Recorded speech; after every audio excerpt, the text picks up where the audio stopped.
Made it to Friday. It's the first day of May where many of these statewide orders are either being extended.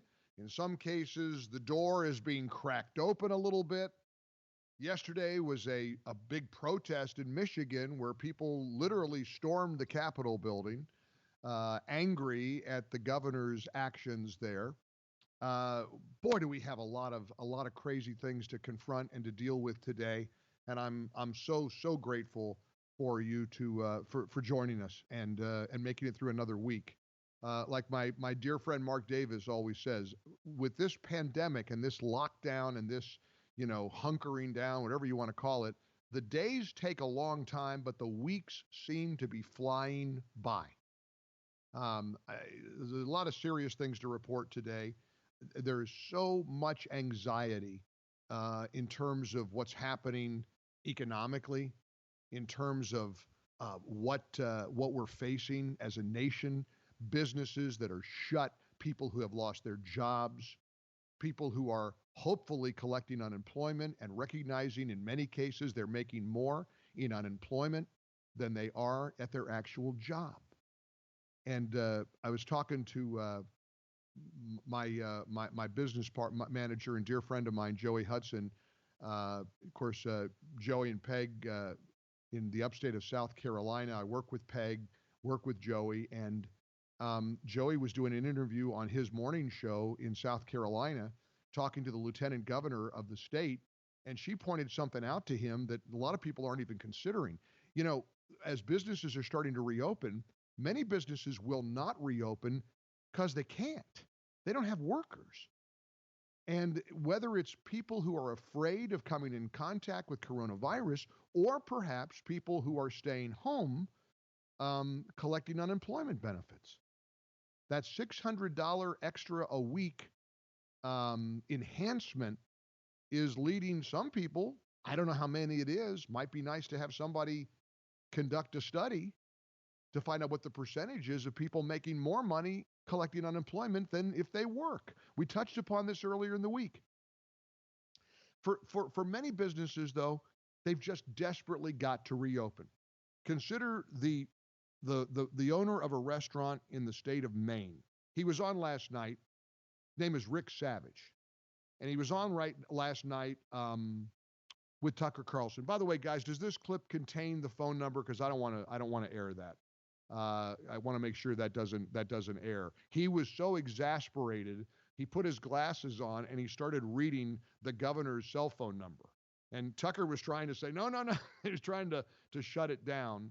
So I want to make sure that the clip that we air doesn't have that, because I don't want people's cell phones. You don't want to bother people's families or cross a line here. But think about the numbers in Maine. It's so mind-boggling. The population of Maine is 1.34 million people. I'm reading a statistic here that 179 Mainers have been hospitalized, 631 have recovered.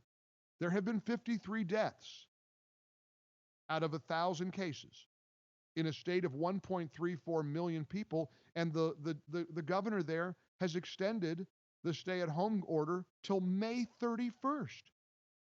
Another full month. And for a restaurateur like Rick Savage, he can't do it anymore. He's opening today. He's opening his restaurant, violating Maine's orders, and he doesn't care. He went on Tucker Carlson last night and explained why.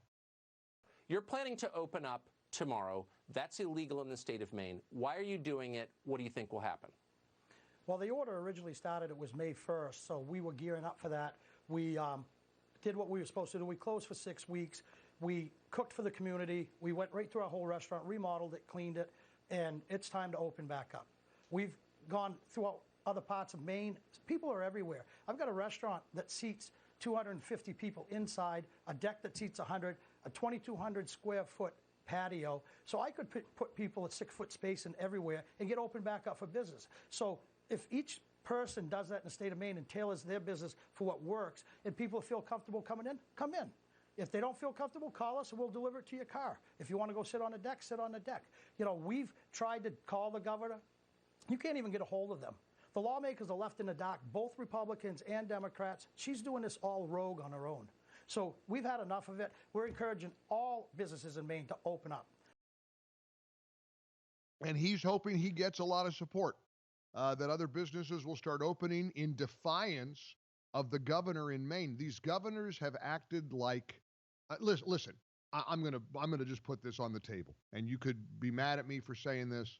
I see a case out of San Diego where the Republican-led County Board of Supervisors is now announcing a 6-month jail term or $1,000 fine you could receive if you're caught outside not wearing a mask. Those are Republicans on that County Board of Supervisors. The governor of Maine is obviously a Democrat. Michigan's Governor Whitmer. I'm tired of going down the political checklist. The insanity is widespread. I live in a pretty conservative part of the country. I'm Pinellas County, Florida. Lots of Trump signs around, lots of Trump flags around, lots of Republicans here. It's a far cry from when I used to primarily live in New York City. You can't go through your drive-through car wash in Pinellas County, Florida. And I started researching this because I keep going by my favorite car wash. I'm thinking, gosh, my car is filthy. I want everything to be clean. I wash my clothes all the time. I'm taking the precautions. I'm washing my hands, trying not to touch my face. I do wear a mask when I'm in a grocery store or around other people. If nothing else, just out of courtesy to other people, elderly people who are afraid. How about the filth on my car? Well, you can't get your car washed, they say, not because it's a risk, but because you're not supposed to be out and about anyway, and a car wash isn't essential. And by the way, one of the car washes here, I think in St. Petersburg, is suing to try to get open because they're saying, of course we're essential. Your car ought to be clean too.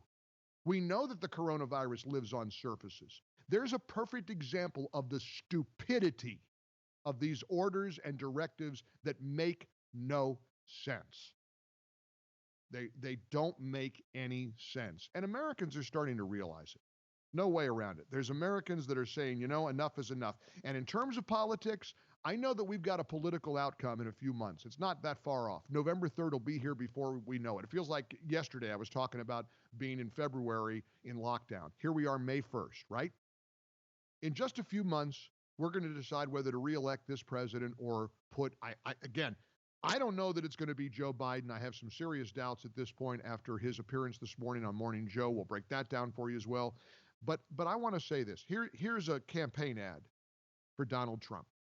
This is the governor of New Jersey, blue state, liberal Democrat governor, Phil Murphy. He's in the White House yesterday visiting with the president, and Jim Acosta from CNN decides to ask Governor Murphy how did the president do? What was the response of the Trump administration to your needs? Perhaps this liberal Democrat governor's answer will shock you.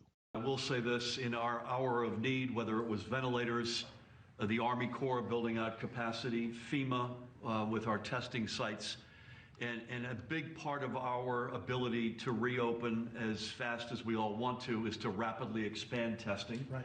And you all literally in the here and now this week are helping us in a big way to at least, I would expect by the end of May, thanks to you and your team's help, we'll be able to at least double, and I hope more than double, our testing capabilities. And because of that, that will allow us to much more aggressively and responsibly do the reopening that we all need to do. And Phil, how do we do on ventilators as an example, where you were really in, you needed them badly? Yeah, we got them. I mean, there's just no other way to put it. And I'm told that we were the #1 state recipient of ventilators. And this was, we were at the edge, and this is life or death stuff, and we got them, and we're forever thankful for that. Wow. You could probably tag that with, I'm Donald J. Trump and I approve this campaign message, because that sure goes counter to the narrative that the Trump administration has just fumbled and bumbled and dropped the ball and did a terrible job.